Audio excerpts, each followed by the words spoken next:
পরীক্ষায় ভালো ফলাফল করার জন্য কিছু কার্যকর কৌশল অনুসরণ করা দরকার। এখানে কয়েকটি গুরুত্বপূর্ণ পরামর্শ দেওয়া হলো। ১. পড়াশোনার পরিকল্পনা করুন। একটি সময়সূচি তৈরি করুন এবং তা অনুসরণ করুন।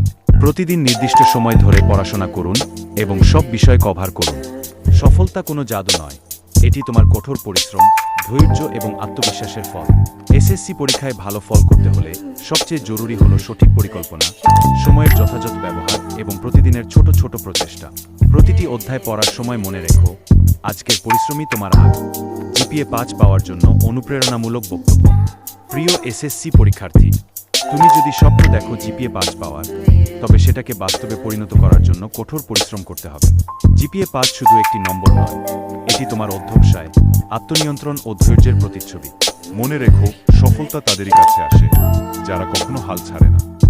প্রতিদিনের পড়াশোনাকে গুরুত্ব দাও, ছোট ছোট লক্ষ্য নির্ধারণ করো এবং তা পূরণের জন্য নিরলস পরিশ্রম করো। পরিকল্পিত পড়াশোনা ও সঠিক সময় ব্যবস্থাপনার মাধ্যমে তুমি নিশ্চয়ই তোমার লক্ষ্যে পৌঁছাতে পারবে। আত্মবিশ্বাস হলো সাফল্যের চাবিকাঠি। নিজের উপর বিশ্বাস রাখো যে তুমি পারবে। ব্যর্থতার ভয়কে দূরে সরিয়ে রাখো, কারণ যারা চেষ্টা করে তারা কখনো ব্যর্থ হয় না। পরীক্ষার সময় নার্ভাস না হয়ে বরং মনোযোগী হও। প্রতিটি বিষয় ভালোভাবে আয়ত্ত করো এবং লিখিত, এমসিকিউ, ব্যবহারিক পরীক্ষার প্রস্তুতি নিখুঁতভাবে নাও। সময় নষ্ট করো না, প্রতিটি মুহূর্তের সদ্ব্যবহার করো। সোশ্যাল মিডিয়া ও অন্যান্য বিভ্রান্তি থেকে নিজেকে দূরে রেখে পড়াশোনায় মনোযোগ দাও। সবচেয়ে গুরুত্বপূর্ণ বিষয় হলো নিয়মিত পরিশ্রম ও অধ্যবসায়। যত কঠিনই হোক, ধৈর্য ধরে এগিয়ে চলবে। তুমি যদি সত্তা ও নিষ্ঠার সাথে পড়াশোনা করো, তাহলে জিপিএ ৫ অর্জন করা কোনো দুরূহ ব্যাপার নয়।